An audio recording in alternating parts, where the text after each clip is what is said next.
একবার এক রাজা নিজের চোখের সমস্যা নিয়ে খুবই বিপদে ছিলেন। তাই রাজা অনেক জায়গায় যাচ্ছেন, কিন্তু কিছুতেই নিজের চোখ ভালো করতে পারছেন না। পরে সে রাজার সন্ধান পেলেন তার রাজ্যের বনে এক সন্ন্যাসী থাকে। সেই সন্ন্যাসী নাকি সবই ঠিক করে দিতে পারেন।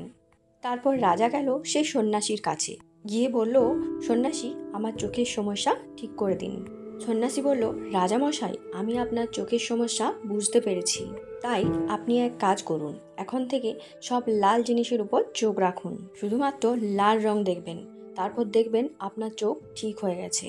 তারপর রাজামশাই সেখান থেকে ফিরে আসলেন এবং রাজপ্রাসাদের পুরোটা লাল রঙে ঘিরে ফেললেন। কিছুদিন পর আস্তে আস্তে রাজার চোখ ভালো হতে লাগলো।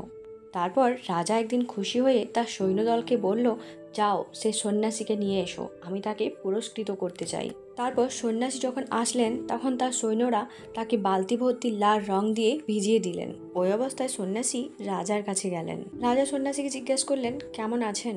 তখন সন্ন্যাসী উত্তর দিলেন, দেখতেই তো পাচ্ছেন। তিনি রাগান্বিত স্বরে রাজাকে বললেন, আপনি এরকম লাল রঙে আমাকে রাঙিয়ে দিতে বললেন কেন? পরে রাজা বললেন, কেন, আপনিই তো আমাকে বলেছেন লাল রং দেখতে, তাই আপনাকে লাল রঙে রাঙিয়ে না দিলে আপনাকে দেখলে তো আমার চোখের সমস্যা হবে। তারপর সন্ন্যাসী বললেন, আমাকে লাল রঙের না রাঙিয়ে আপনি তো একটা লাল চশমাও পরতে পারতেন।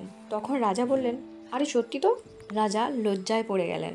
তারপর সন্ন্যাসী বললেন, দেখলেন রাজামশাই, আমরা একটু সমস্যায় পড়লে সব কিছু বদলাতে চাই, কিন্তু একটু আমরা যদি বদলে যাই তাহলেই সব সমস্যার সমাধান হয়ে যায়, সেটা কিন্তু আমরা লক্ষ্যই করি না।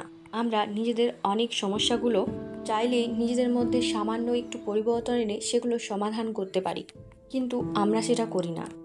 আমরা চাই অন্যকে বদল করে সেটা সমাধান করতে, কিন্তু এতে কোনো কিছুরই বদল হবে না। তাই সবার আগে নিজেকে বদলাতে হবে। তার জন্য কিন্তু বিশেষ কিছু প্রয়োজন নেই। আমাদের কাজকর্ম, আমাদের অভ্যাস যদি একটু করে পরিবর্তন করি তাহলেই কিন্তু সব কিছুর পরিবর্তন হবে। আমাদের নিজেদের থেকেই পরিবর্তন শুরু হলে আমাদের পরিবার বদলাবে, আমাদের সমাজ বদলাবে।